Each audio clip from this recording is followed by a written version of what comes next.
এর পরবর্তী টপিক আছে দেখো কোয়ান্টাম সংখ্যা এবং বিভিন্ন শক্তি স্তর, উপশক্তি স্তর, ইলেকট্রন ধারণ ক্ষমতা, এগুলো আছে। আচ্ছা, আমরা এই টপিকটা কিন্তু অনেক ইম্পর্টেন্ট। কোয়ান্টাম সংখ্যার টপিক থেকে তোমাদের এমসিকিউ আসে, প্লাস খরাকের কোশ্চেন, কখন রিটেনও আসে।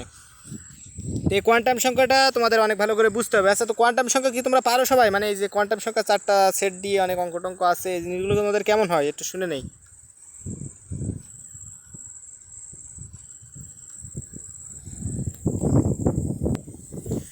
বলো, তোমরা রেসপন্স করো, হয় ভালো।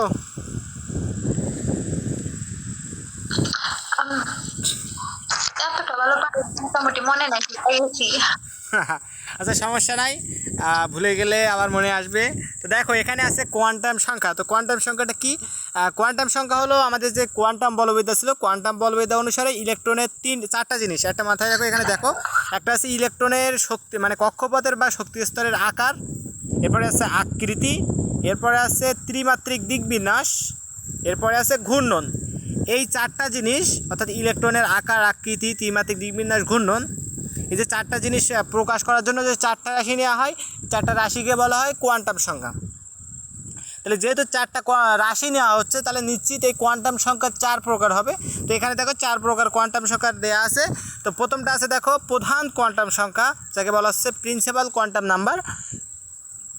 এখন তাহলে আমরা এই প্রধান কোয়ান্টাম সংখ্যা দিয়ে কী জানতে পারবো? প্রথমে আমরা পড়ছিলাম কক্ষপথের আকার, তাহলে প্রধান কোয়ান্টাম সংখ্যা দিয়ে আমরা কক্ষপথের আকার জানতে পারবো।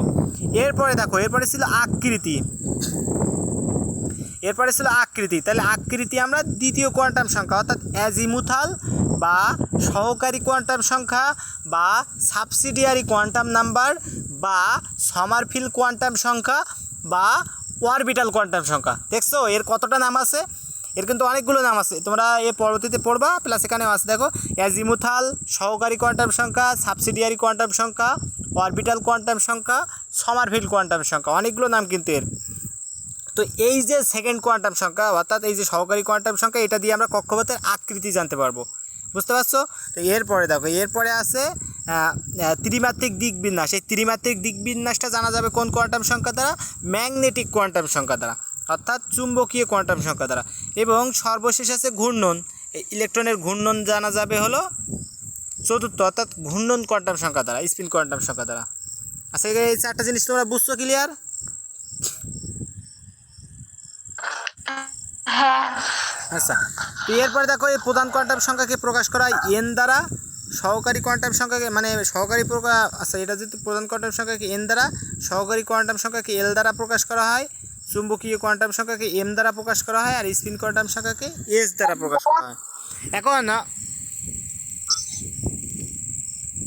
4টা তো প্রকাশের মান হলো, এই 4টা তোমরা পরবর্তীতে পড়বা, সমস্যা নাই,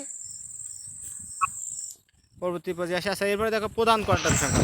প্রধান কোয়ান্টাম সংখ্যা আবিষ্কার করছিল কে? প্রধান কোয়ান্টাম সংখ্যা আবিষ্কার করছিল, এখানে দেখো দেওয়া আছে, বিজ্ঞানী বোর সর্বপ্রথম প্রধান কোয়ান্টাম সংখ্যা আবিষ্কার করছিল।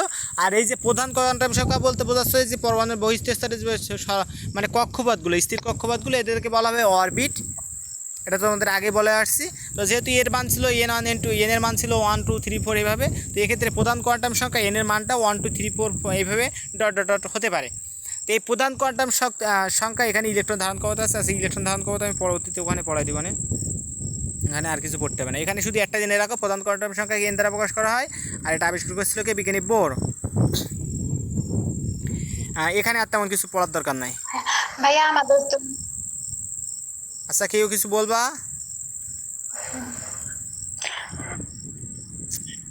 ভাইয়া মানে আমাদের তো মানে শর্ট সিলেবাসে তো যেগুলো আছে শুধু সেগুলাই পড়া। আচ্ছা, কথা হলো তোমাদের শর্ট সিলেবাসটা আমরা আগে শেষ করব, করে যদি দেখি তোমাদের মানে এরপরে যদি বলা হয় যে অ্যাডমিশনে তোমাদের শর্ট সিলেবাসের বাইরে থেকে আসবে, তখন আমরা চেষ্টা করব শর্ট সিলেবাসের বাইরে ফুল সিলেবাসটা কভার করার। হ্যাঁ, সেটাই বলতেছি, মানে শর্ট সিলেবাসে তো মানে টপিক কমানো আছে না, মানে প্রত্যেকটা অধ্যায়ে কিন্তু সব টপিক নাই, মানে কমানো দেওয়া আছে, তো ওটাই তো করাবেন। আচ্ছা, বিষয় হলো আমি ওই শর্ট সিলেবাসের টপিক ওয়াইজ ধরে করানো হচ্ছে। আমি ভাবলাম যে একটা অধ্যায় ধরে সম্পূর্ণটা করাই, কারণ কথা হলো আমি যে শর্ট সিলেবাসের টপিক ভাগ করে করে করতে গেলে দেখা গেলো কিছু জিনিস পূর্বে এসে গেছে, তোমরা বুঝতে পারো না, এরকম কিছু হয়ে যাবে।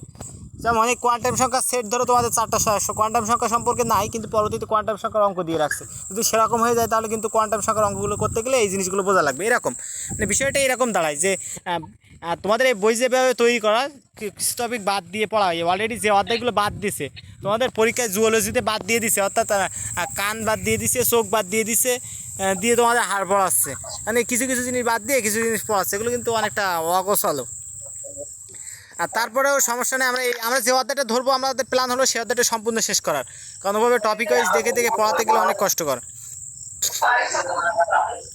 আচ্ছা তোমরা একটু আনমিউট করে রাখো।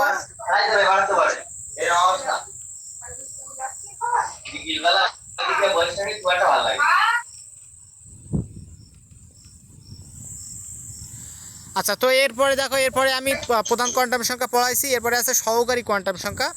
এই সহকারী কোয়ান্টাম সংখ্যার আরও কয়েকটা নাম ছিল। দেখো এটা সমারফিল্ড আবিষ্কার করছিল, বিজ্ঞানী সমারফিল্ড আবিষ্কার করছিল বলে বলা হয়েছে সমারফিল্ড কোয়ান্টাম সংখ্যা। একে এল দ্বারা প্রকাশ করা হয়, আর একে সমারফিল্ড কোয়ান্টাম সংখ্যা বা অরবিটাল কোয়ান্টাম সংখ্যাও বলা হয়, একে অ্যাজিমুথাল বা সহকারী কোয়ান্টাম সংখ্যা বলা হয়, তো আগে বলছি। এরপর আরও একটা ইংরেজি নাম ছিল সাবসিডিয়ারি কোয়ান্টাম সংখ্যা, অনেকগুলো নাম আছে। তো আমরা এরপরে প্রথমে পড়ছিলাম এন ইকুয়াল টু পূর্ণ সংখ্যা ছিল, পূর্ণ সংখ্যার গুণিত 1 2 3 ডট ডট এভাবে হতে পারে। তো এই এল এর মান, অর্থাৎ এই সহকারী কোয়ান্টাম সংখ্যার মান প্রধান কোয়ান্টাম সংখ্যার উপর নির্ভর করে। এই এল এর মানটা হতে পারে কত, 0 থেকে n-1 পর্যন্ত।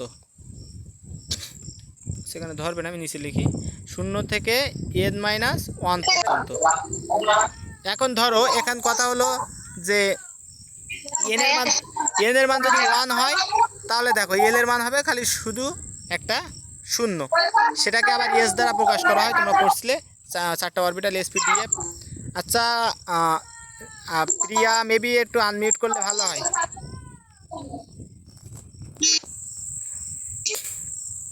আচ্ছা এরপরে দেখো, এরপরে যদি এন এর মান ধরো, এন এর মান আমি এবার নিলাম হলো, এন এর মান নিলাম, এন এর মান ধরো 3 নিলাম, তাহলে এল এর মান কত হবে তোমরা আবার বলো। আচ্ছা এল এর মান আমি 3 নেব, নিলে এন এর মান কত হবে, এল এর মান কত হবে 0 1 2, যদি এন এর মান 3 নেওয়া হয় 2। আচ্ছা এখানে তাহলে এটাকে এস, এটাকে প্রকাশ করা হয় পি, আর এটাকে ডি। আর এরপরে এসপি ডিএফ তোমরা পড়ছিলে, এসপি ডিএফ 4টা অরবিটাল আছে। তো এখানে এল এর মান যখন 0 হয় এটা, 1 হলে এটা, 2 হলে এটা, আর 3 হলে এফ হয়। আচ্ছা এখানে শুধু কি এই সাতক্ষীরার এরাই কি ভালো কেমিস্ট্রিতে ভালো করতেছে, বাকিরা কি করতেছে? বাকিদের তো কোনো রেসপন্স পাওয়া যাচ্ছে না।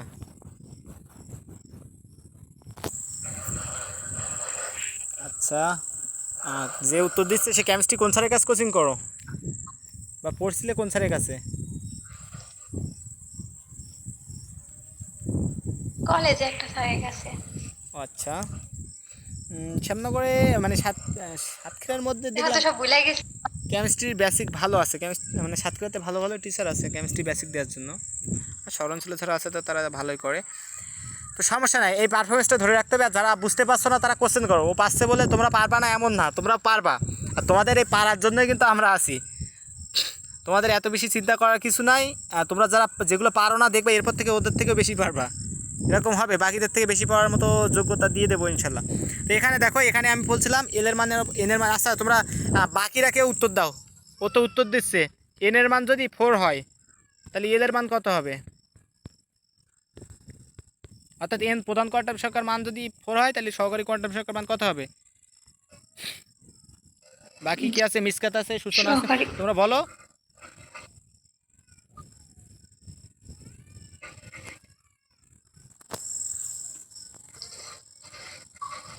শুনতে পাচ্ছ আমার কথা?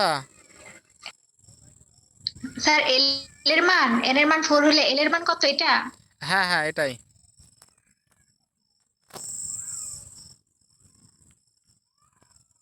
জি হবে, কত হবে?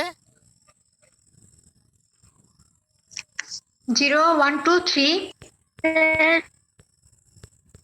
1 2 0 1 2 3 হবে। আচ্ছা তোমরা রেসপন্স দাও, তোমরা বুঝতে না পারলে কিন্তু সেটা আমার ব্যর্থ হয়ে যাবে কিনা বুঝতে পারছি না, কারণ আমি তো চেষ্টা করছি তোমাদের বোঝানো। তো তোমরা এন এর মানের ওপরে এখানে এল এর মান, আচ্ছা এটা দিয়ে কীভাবে বোঝানো যায়? এটা হলো এস, এটা হলো পি, এটা হলো ডি, আর এটা হলো এফ।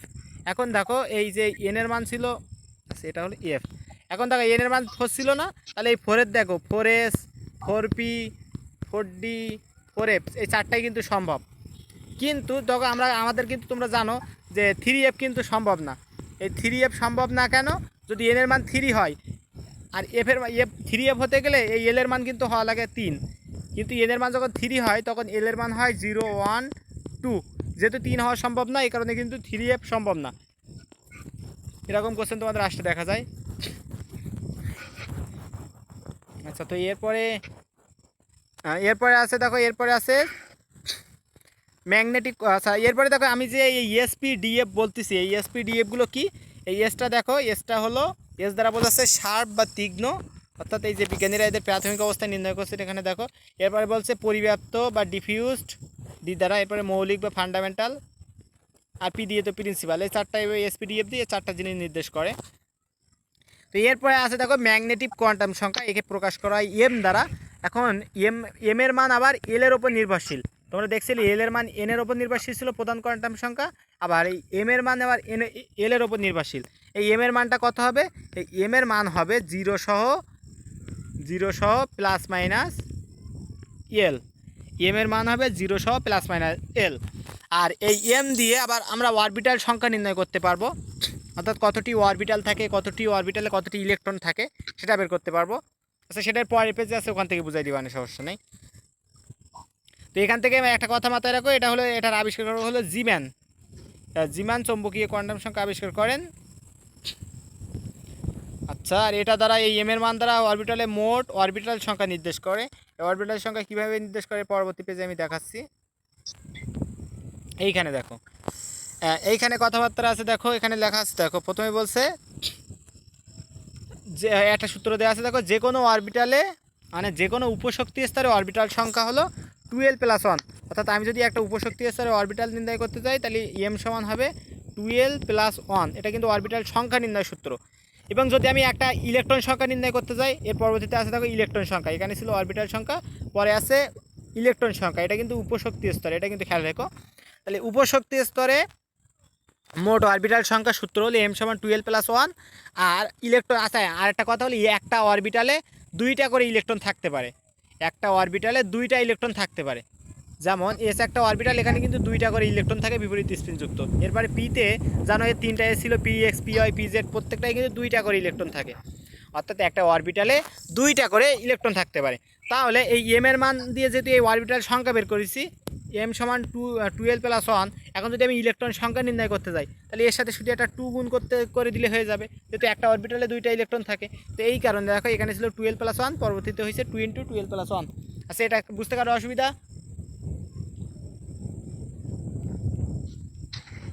না, বুঝছি। আচ্ছা,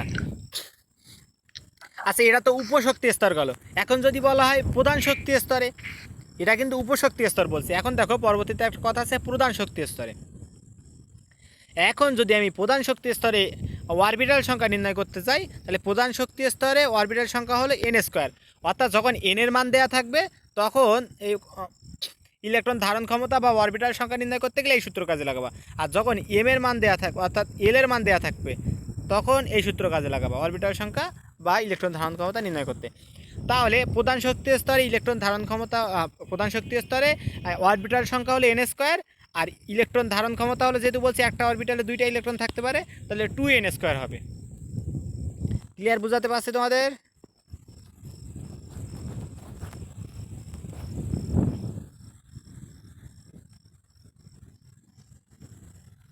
হ্যালো, শুনতে পাচ্ছ আমার কথা? স্যার, এটা একটু আরেকবার বলেন। আচ্ছা, আমি বলছি এখানে হলো উপশক্তি স্তরে একটা সূত্র, প্রধান শক্তি স্তরে আর একটা সূত্র।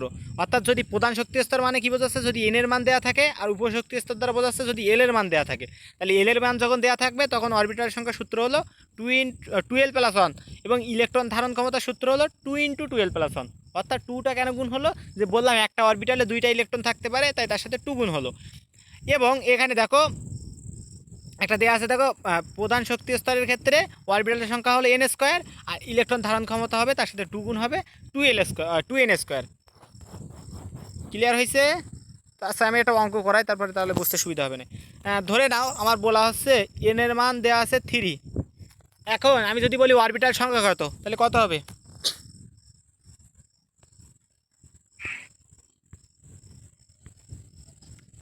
অরবিটাল সংখ্যা কত হবে? 9 হবে। আর ইলেকট্রন সংখ্যা কত হবে? 18। কেন 9 হয়েছে? কারণ এর সূত্র ছিল n², আর এটা সূত্র ছিল 2n²। ক্লিয়ার? এবার ধরো n এর মান দেয়া নাই, এবার ধরো দেওয়া আছে l এর মান, তুমি l এর মান বের করতে পারছো। আচ্ছা একটু মুছে দিই নেই, এখানে ধরে নাও l এর মান দেওয়া আছে, l এর মান দেওয়া আছে ধরো 2, তাহলে এক্ষেত্রে অরবিটাল সংখ্যা কয়টা হবে?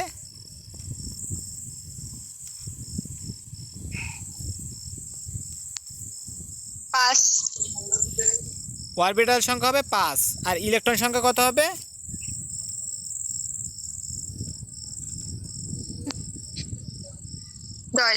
10। কারণ এখানে অরবিটালের সূত্র ছিল 2l+1, আর এখানে সূত্র হলো 2 × 2l+1। তো দেখো এই অরবিটাল সংখ্যা দিয়ে কী বোঝাচ্ছে আমি একটু বোঝাই। যখন এল এর মান 2 হয় তখন sp-df এর মধ্যে এটা কোন অরবিটাল হয়? sp হবে, sp-df কোনটা হবে?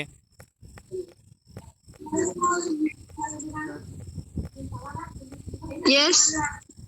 আচ্ছা তুমি তো তাহলে বুঝতে পারো না, হয়তো আমি বলছিলাম 0 1 2 3, এখন এই 0 হলে তখন s, এটা হলো এল এর মান, এল এর মান যদি 0 হয় তাহলে এস ডি। অরবিটাল, আর 1 হলে পি, আর 2 হলে ডি অরবিটাল, আর 3 হলো এফ অরবিটাল।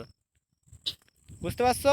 এটা হলো এল এর মানের উপর, এল এর মান যদি 0 হয় এস, 1 হলে পি, 2 হলে ডি, 3 হলে এফ, এসপি ডিএফ 0 1 2 3, এভাবে মনে রাখবা। তো এখানে দেখো এখানে কথা হলো, তাহলে দেখো এখানে এল এর মান যেহেতু 2 হচ্ছে, তাহলে এটা কত, কোনটা হবে, কোন অরবিটাল হবে?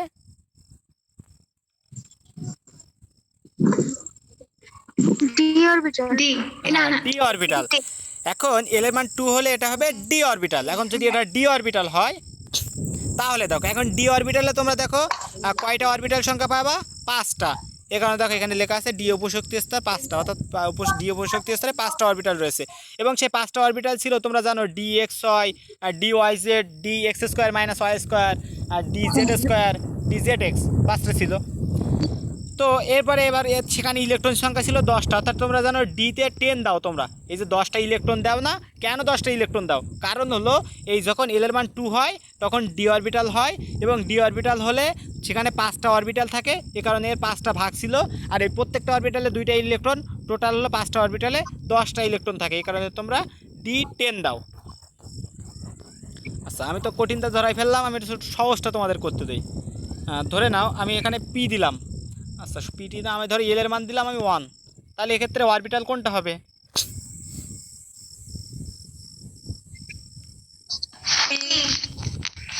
আচ্ছা পি হবে।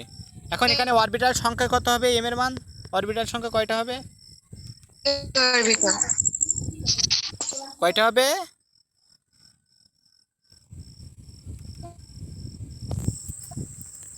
বলো এক্ষেত্রে এম এর মান কয়টা হবে, মানে অরবিটাল সংখ্যা কয়টা হবে? অরবিটাল পি উপস্থিত 3টা। পি তোমরা মুখস্থ দিবা কেন? এখানে দেখো অরবিটাল সংখ্যা সূত্র কী ছিল? এল এর মান যদি দেওয়া থাকে তাহলে 12+1 না, তাহলে এল এর মান দেওয়া আছে, এখানে এল এর মান তো 1 দেওয়া আছে, তাহলে আমরা সূত্র কোনটা প্রকাশ করবো? 12+1, তাহলে 12+1 থাকে, এল এর মান বসালে 2 × 2 + 1, তাহলে এম এর মান হবে 3। তাহলে এখানে ইলেকট্রন সংখ্যা কয়টা হবে? ইলেকট্রন সংখ্যা কয়টা হবে?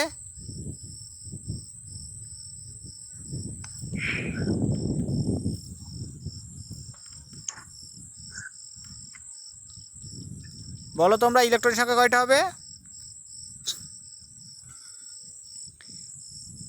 আচ্ছা এখানে দেখো ইলেকট্রন সংখ্যার জন্য আমি বলছিলাম 2 × 2l+1, এই সূত্র কাজে লাগবে, যে কয়টা অরবিটাল তার সাথে দ্বিগুণ ইলেকট্রন থাকে, অর্থাৎ 3টা অরবিটালে তাহলে ইলেকট্রন থাকবে 2 × 2l+1, অর্থাৎ 3 × 6টা ইলেকট্রন।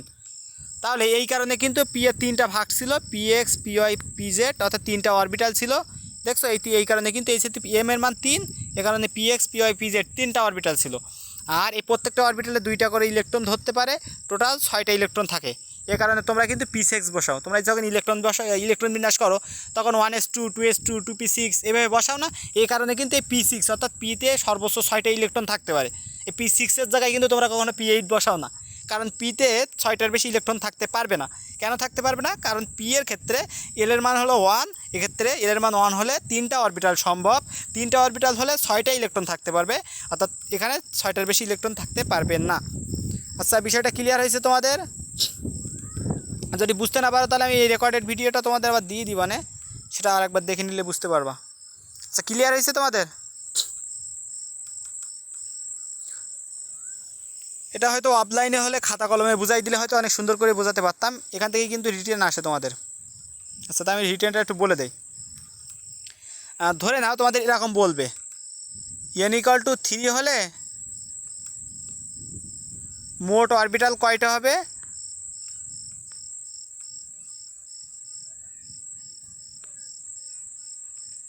কেউ আমারে বলো তো দেখি, n = 3 হলে মোট কয়টা অরবিটাল হবে? মোট কয়টা অরবিটাল হবে আর কয়টা ইলেকট্রন থাকতে পারবে? তৃতীয় শক্তি স্তরে কয়টা ইলেকট্রন থাকতে পারে? কেউ আমারে বলো তো দেখি।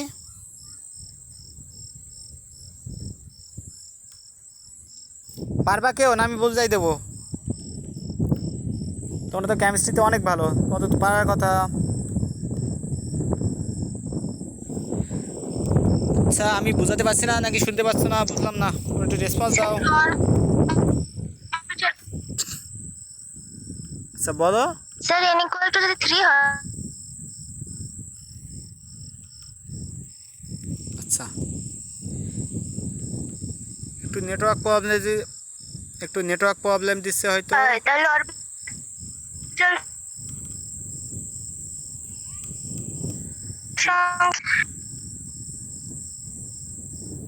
আচ্ছা, তুমি ধরছো ঠিক যে n = যদি 3 হয় তাহলে অরবিটাল সংখ্যা 9টা হবে এবং ইলেকট্রন সংখ্যা হবে 18টা।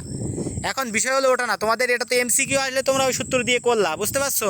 এখন যদি তোমাদের রিটেনে আসে তখন কি করবা? তখন কিন্তু ওই MCQর ওই সূত্র দিয়ে করা যাবে না। ওই যে তোমরা n² 2n² সূত্রটা কাজে লাগাচ্ছ, ওই সূত্রও কিন্তু তোমরা রিটেনে প্রয়োগ করতে পারবা না। বোঝাতে পারছি আমি?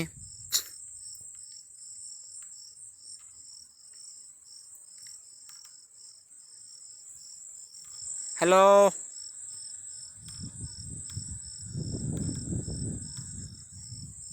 শুনতে পাচ্ছ আমার কথা?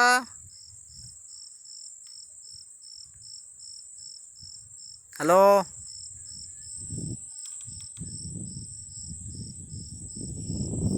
বলছিলাম যদি n = 3 হয় তাহলে মানে মোট কয়টা অরবিটাল থাকবে আর মোট কতটি তৃতীয় শক্তি স্তরে ইলেকট্রন থাকতে পারবে। তো তোমাদের উত্তর কে কি দিছিলে খেয়াল নাই, তো আর একবার উত্তর দাও দেখি, কত হবে, মোট কয়টা অরবিটাল হবে?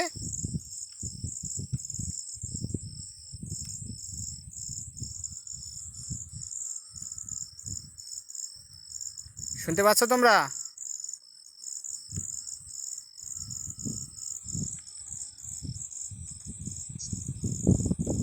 হ্যালো,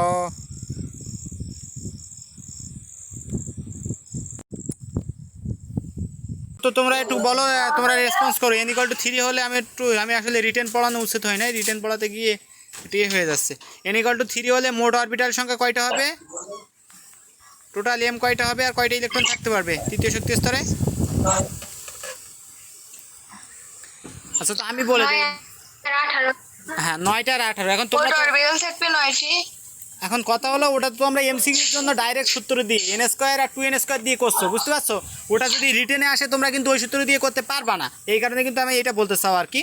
কারণ তখন তোমাদের রিটেনে করতে গেলে তোমাদের এইভাবে করতে হবে। n = 3 হলে l কত হবে? 0 1 2, বুঝতে পারছো? এবার l = 0 হলে অরবিটাল সংখ্যা কয়টা হবে? m কয়টা হবে? একটা হবে।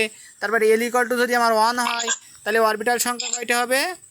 3টা হবে, ওই যে 12 + 1 সূত্র করে। এবার l যদি 2 হয় তাহলে m কয়টা হবে? 5টা হবে। এখন মোট যদি আমরা যোগ করি, দেখো 5 আর 3 8 আর 1 9, মোট 9টা অরবিটাল হবে। আর যেহেতু 9টা অরবিটাল তাই দ্বিগুণ সংখ্যা ইলেকট্রন থাকবে 18টা। এটা করলে রিটেনে লিখতে পারবা, কিন্তু আগে ওই ডাইরেক্ট সূত্রটা শুধুমাত্র MCQ প্রয়োগ করতে পারবা, রিটেনে পারবা না। আচ্ছা, এটুকু বুঝতে পারছো তোমরা?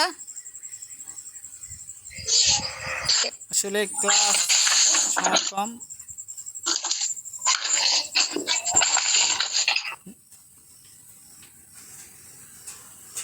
আচ্ছা, শুনতে পাচ্ছ এবার?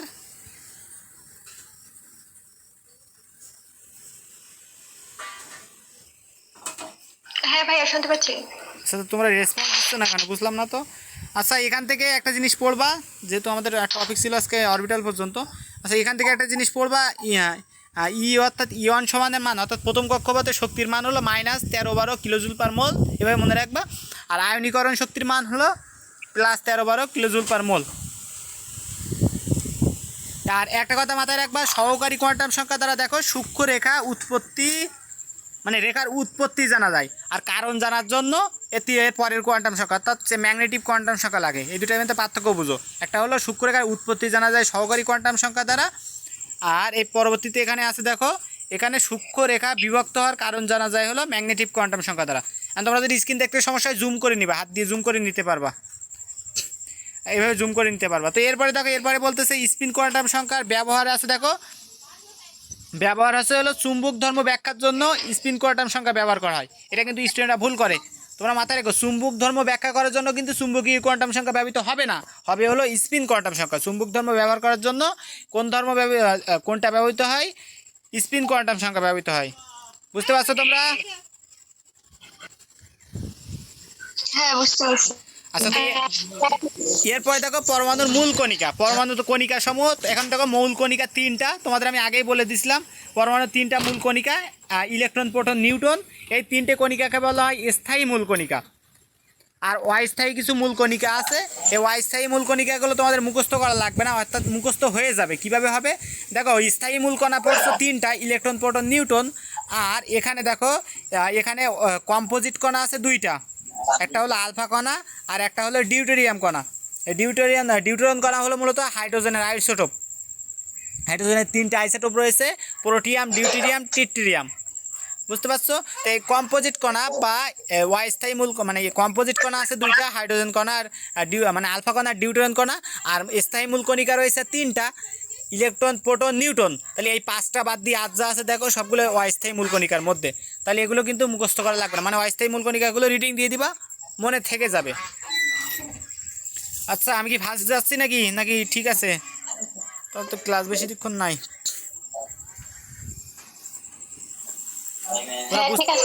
আচ্ছা, তোমরা একটু আনমিউট করে রাখার ব্যবস্থা করো। তোমরা যখন কথা বলবা তখন মিউট করবা, মানে আনমিউট করবা, যখন কথা বলবা না তখন মিউট করবা। আচ্ছা, এরপরে দেখো আইসোটোপ, আইসোটোন, আইসোবার, 3টা জিনিস আছে। দেখো এখন কথা হলো, দেখো আইসোটোপের শেষে প আছে না, তাহলে মনে রাখবা প্রোটন সংখ্যা সমান হবে। আইসোবারের ক্ষেত্রে দেখো শেষে র আছে, তাহলে এক্ষেত্রে ভর সংখ্যা সমান হবে। আর এরপরে দেখো এরপরে আরেকটা আছে আইসোটোন। টোনের ক্ষেত্রে শেষে দেখো দন্তন্য আছে, তাহলে এক্ষেত্রে নিউট্রন সংখ্যা সমান হবে। 3টার ক্ষেত্রে 3টা জিনিস সমান হবে। তোমরা বুঝতে পারছো? তো দেখো উদাহরণ দেখলে একটু বুঝতে পারবা ক্লিয়ার। যেমন এখানে দেখো কার্বনের উদাহরণ দেওয়া আছে, 3টা আইসোটোপ দিয়ে উদাহরণ দেওয়া আছে। এক্ষেত্রে দেখো প্রত্যেকের 6 6 6, এদের কী সংখ্যা সমান? এটা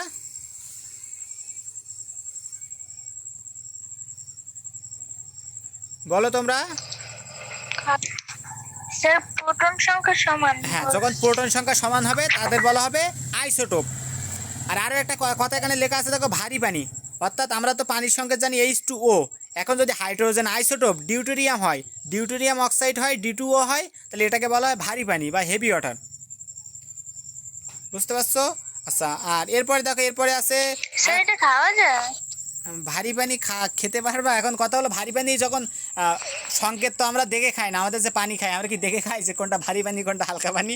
ওর মধ্যে কিছু কিছু আছে যেক্ষেত্রে হলো ভারী পানি। আস্তে দিয়ে ভারী পানিটা কখন হয়? যেসব হলো কারখানা জাতীয় এলাকা বা যেসব এলাকায় দূষিত এলাকা থাকে সেসব জায়গায় ভারী পানি মানে পানিটা ভারী হওয়ার সম্ভাবনা বেশি হয়ে থাকে।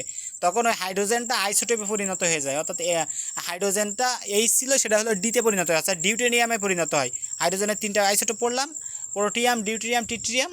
তো ওর মধ্যে তখন হলো ডিউটেরিয়াম অক্সাইড হয়ে যায়। এখন খাওয়া যাবে, এখন বাঙালির পেটে সব সহ্য হয়, খাওয়া যাবে না কথা হলো। তবে এখানে দেখো আর একটা কথা আছে, দেখো একটা কথা আছে আমাদের সর্বমোট আবিষ্কৃত দেখো আইসোটোপের সংখ্যা 1300। এটা ইম্পর্টেন্ট কিন্তু। আর সবচেয়ে একটা ইম্পর্টেন্ট কোশ্চেন হলো সোডিয়াম আর গোল্ড বাদ। এটা কিন্তু মেডিকেল প্লাস এইচএসসিতে আসছে। সোডিয়াম আর গোল্ড বাদ দিয়ে আর সবার একাধিক আইসোটোপ রয়েছে। যদি প্রশ্ন আসে নিচের কোন মৌলের একটি মাত্র আইসোটোপ রয়েছে, সেটা হলো সোডিয়াম আর গোল্ড, অর্থাৎ সোনা। সোডিয়াম আর সোনা দুইটার হলো একটি মাত্র আইসোটোপ রয়েছে, সোডিয়াম আর গোল্ড। এটা কিন্তু মাথায় রাখবে, এদের শুধুমাত্র একটি করে আইসোটোপ রয়েছে, বাকি যত মৌল আছে সবার একাধিক আইসোটোপ রয়েছে। আচ্ছা, এরপরে দেখো এরপরে আইসোবার। আইসোবারের উদাহরণ দেওয়া আছে দেখো এখানে একটা, এখানে দেখো এখানে কোনটা একই? 14 এটা কোন সংখ্যা একই?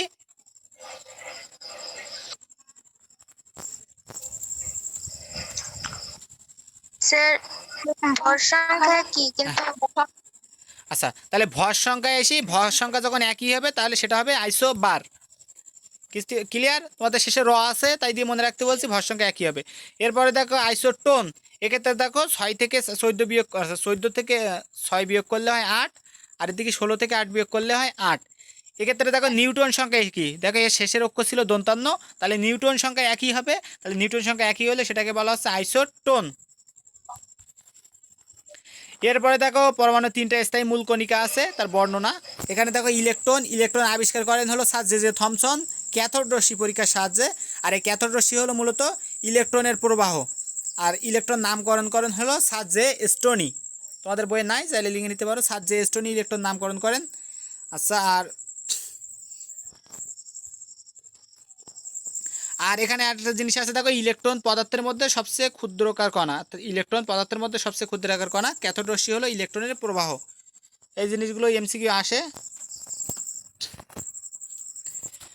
তো এর পরবর্তীতে দেখো প্রোটন, আসলে এই অধ্যায়টা অনেক বড় ছিল তো একসাথে পিডিএফ করতে গিয়ে পিডিএফ ছবিগুলো একটু বেঁকে গেছে, মানে রোটেট করা হয়নি আর। আচ্ছা, এরপরে দেখো প্রোটন আবিষ্কার করেন হলো রাদারফোর্ড, এবং এই প্রোটনের নামকরণ করেন হলো স্যার জে জে থমসন হলো প্রোটনের নামকরণ করেন, আর আবিষ্কার করেন হলো রাদারফোর্ড। আর প্রোটনের মধ্যে আর তেমন কিছু পড়ার নাই। এরপরে দেখো এরপরে আছে নিউট্রন আবিষ্কার করেন হলো চ্যাডউইক, তার নামকরণ করেন হলো চ্যাডউইক। তো মাঝে মাঝে কোথাও কোনো বই দেওয়া আছে, তার নামকরণ করেন হলো বুথ ও বেকার। তো এর পাশাপাশি আরেকটা জিনিস আছে এখানে দেখো, যে হাইড্রোজেন এক ব্যতীত অন্য সকল পরমাণুর ক্ষেত্রে অভ্যন্তরে নিউট্রন বিদ্যমান, কারণ হাইড্রোজেন একের ভিতরে ওখানে তো একটা প্রোটন থাকে, নিউট্রন থাকে না। কিন্তু ওইটা বাদ দিয়ে আর বাকি যত মৌল আছে ওই ভর সংখ্যার থেকে প্রোটন সংখ্যা বিয়োগ করলে দেখবে নিউট্রন সংখ্যার একটা মান পাওয়া যায়, অর্থাৎ বাকি সবারই নিউট্রন সংখ্যা রয়েছে। আচ্ছা, আর এরপরে দেখো এরপরে এই ছকটা আছে, এই ছকটা এই প্রোটনের ভর, ইলেকট্রনের ভর, চার্জ, এগুলো তোমরা আগেই পড়ে আসছো, এসব বাচ্চাকালের জিনিস পড়িয়ে লাভ নাই। তবে এখান থেকে তোমাদের মেডিকেল প্লাস একাডেমিকে আসে, সেটা হলো ইলেকট্রনের ভর নির্ণয়। ইলেকট্রনের ভর নির্ণয় করেন কে? দেখো ইলেকট্রনের ভর নির্ণয় করেন স্যার জে জে থমসন, কী পরীক্ষার সাহায্যে? ক্যাথোড রশ্মি পরীক্ষার সাহায্যে। এটা কিন্তু অনেক ইম্পর্টেন্ট। ইলেকট্রনের ভর নির্ণয় করেন sir J J Thomson cathode রশ্মি পরীক্ষার সাহায্যে। আর ইলেকট্রনের চার্জ নির্ণয় করেন রবার্ট মিলিকন, এটা হলো তেল বিন্দু পরীক্ষার সাহায্যে। ইলেকট্রনের চার্জ নির্ণয় করেন রবার্ট মিলিকন তেল বিন্দু পরীক্ষার সাহায্যে। আর ইলেকট্রনের ভর নির্ণয় করেন হলো sir J J Thomson cathode রশ্মি পরীক্ষার সাহায্যে। আচ্ছা, তো এরপরে চলে যাই। প্রকৃতিতে একটিমাত্র আইসোটোপ পাওয়া যায় কোন দুটি মৌলের, বলো তোমরা? সোডিয়াম আর গোল্ড। হ্যাঁ, সোডিয়াম আর গোল্ড। আচ্ছা, তো এরপরে দেখো এরপরে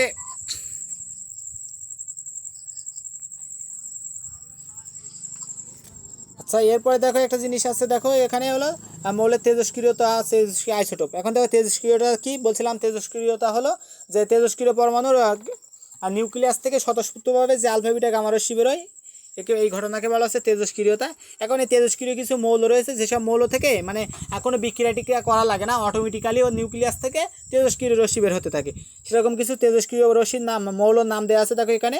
আর কিছু প্রাকৃতিক তেজস্ক্রিয় মৌল রয়েছে, মানে তেজস্ক্রিয়তা মৌল দুই ধরনের হয়, একটা হলো প্রাকৃতিক আর একটা হলো কৃত্রিম। অর্থাৎ কৃত্রিম কীরকম, আমাদের পরীক্ষাকারে আমরা তেজস্ক্রিয় ধর্মটা তার মধ্যে ঢোকাই দিতে পারি। এখন এর মধ্যে দেখো সেক্ষেত্রে প্রাকৃতিক কিছু আছে আর কৃত্রিম কিছু আছে, উদাহরণগুলো পড়ে ফেলবা। এখানে দেখো কয়েকটা জিনিস আছে, একটা হলো আমি একটু জুম করি স্ক্রিনটা। আচ্ছা, দেখো এখানে বিক্রিয়া দেওয়া আছে, দেখো এখানে একটা বিক্রিয়া দেওয়া আছে, এখানে একটা দেওয়া আছে। এখন এখানে দেওয়া কী বোঝানো হয়েছে, কথা হলো আমরা একটা আলফা কণা পাবো। কারণ বিক্রিয়াটা এরকম দেওয়া আছে, আমি একটু লিখি, তাও 226 রেডিয়াম, এখানে আছে 88, আর এটাকে যদি ভাঙি তাহলে পাওয়া যাচ্ছে 200। আচ্ছা, এটা আমি এখন সংখ্যাটা লিখবো না, আমরা পাচ্ছি হলো রেডন প্লাস আলফা কণা। অর্থাৎ আমরা যদি আলফা কণাটা কোনো একটা বিক্রিয়া থেকে পেতে চাই তাহলে কী ঘটনা ঘটে, দেখো এখানে ছিল 2, এখন দেখো এখানে ভর সংখ্যা ছিল 4, আর প্রোটন সংখ্যা ছিল 2। এখন এই জায়গায় যে মৌলটা পাবো অর্থাৎ রেডন মৌলটা পাবো সেটা কিন্তু এই যে ভর সংখ্যা ছিল তার থেকে 4 কম হয়ে যাবে, কারণ যেহেতু আলফা কণা একটা তৈরি হয়ে গেছে, তাহলে এক্ষেত্রে 4 কম হলে কত হবে, 26 4 কমলে হয় 22। আর এখানে যে এর যে পারমাণবিক সংখ্যা ছিল হলো 88। এখন এই পারমাণবিক সংখ্যা 88 ছিল, আলফা কণার পারমাণবিক সংখ্যা ছিল 2, তাহলে নিশ্চিত এই মৌলটার পারমাণবিক সংখ্যা 2 কমবে, তাহলে সেক্ষেত্রে পারমাণবিক সংখ্যা হয়ে দাঁড়াবে 86। তাহলে এক্ষেত্রে আলফা কণা যদি কোনো বিক্রিয়ায় উৎপন্ন হয় তাহলে যে নতুন মৌলটা পাওয়া যাবে মানে পূর্বের মৌল থেকে 4 ভর সংখ্যা কমে যাবে আর পারমাণবিক সংখ্যা কমে যাবে 2। আলফা কণা এখানে এইটা বলা আছে। আর এক্ষেত্রে গামা রশ্মির যেহেতু এখানে কোনো চার্জ থাকে না, তাহলে গামা রশ্মির ক্ষেত্রে কোনো পরিবর্তন হয় না, কিন্তু বিটা রশ্মির ক্ষেত্রে একটু পরিবর্তন হয়। ধরো এরকম দেওয়া আছে, এখানে অ্যাক্টিনিয়াম দেওয়া আছে 232 আর এখানে হলো 89। এখন এটা যদি আমি বিক্রিয়া করি তাহলে কি হয় দাঁড়ায়, এখানে দেখো এরা যে মৌলটা পাওয়া যায় সেটা হলো থোরিয়াম। থোরিয়ামের ক্ষেত্রে আচ্ছা থোরিয়ামের ক্ষেত্রে এটা এখন বসাবো না, থোরিয়াম পেলা যাবে, তার সাথে কি পাওয়া যাবে, একটা বিটা কণা। এখন বিটা কণার কী হয়, বিটা কণা যেহেতু ঋণাত্মক, এটা নেগেটিভ চার্জ ধরবি, তাহলে বিটা কণার এখানে প্রোটন সংখ্যা থাকবে -1 আর এর ভর সংখ্যা থাকবে 0। তো দেখো এই যেহেতু এইখানে দেখো এখানে 32 ছিল 200 আর এখানে শূন্যটা বিয়োগ হয়ে যাচ্ছে, তাহলে এখানে কিন্তু 232 থাকে যাবে। আর এখানে দেখো 89 ছিল এই অ্যাক্টিনিয়ামের পারমাণবিক ভর, এক্ষেত্রে দেখো একটা মাইনাস হয়ে গেছে, তার মানে এখানে মাইনাস হয়ে গেছে আর এই মাইনাস মাইনাসে প্লাস হয়ে গিয়ে যেহেতু এখানে -1 আছে একটা মাইনাস হয়ে যাচ্ছে কি এখানে, তাহলে হয়ে যাবে 90টা। অর্থাৎ অ্যাক্টিনিয়ামকে যদি আমরা একটা বিটা পরমাণু দ্বারা ভাঙতে অর্থাৎ একটা নিউট্রন দ্বারা আঘাত করি তাহলে এক্ষেত্রে একটা থোরিয়াম আর একটা বিটা কণা পাওয়া যাবে। এখন থোরিয়ামের পারমাণবিক সংখ্যা কীভাবে বের করেছি এটা দেখে নিও, আশা করি বুঝতে পারছো। আর তা নাহলে তোমরা ভিডিওটা আরেকবার রেকর্ড ভিডিও দিয়ে দিবানে দেখে নিও, যেহেতু আজকে সময় কম, ক্লাস টাইম অলরেডি শেষ হয়ে গেছে, 8টা পর্যন্ত ছিল। আর এরপরে কয়েক ধরনের বিক্রিয়া আছে দেখো, মানে নিউক্লিয়ার ফিউশন, ফিশন আর ট্রান্সমিউটেশন। এখন দেখো এখানে ট্রান্সমিউটেশন বিক্রিয়াটা কি, ট্রান্সমিউটেশন বিক্রিয়ায় মূলত একটা নতুন পদার্থ তৈরি হবে।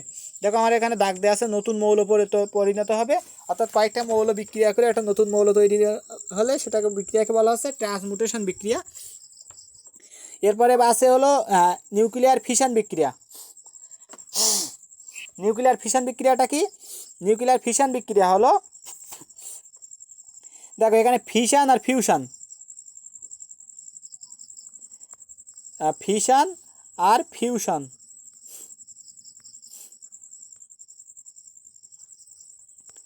এখন দেখো ফিশন অক্ষরটা ছোট না ফিউশনটা ছোট,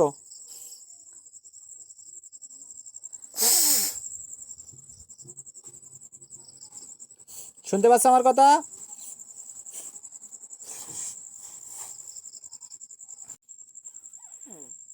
তাহলে ক্লাস আজকে এই পর্যন্ত থাক। আমরা ওই যে নিউক্লিয়ার বিক্রিয়া আছে 3টা, ওই বিক্রিয়া থেকে কালকে বোঝানো হবে মানে এর পরবর্তী ক্লাসে আর কি। তো ধন্যবাদ সবাইকে, ভালো থাকো।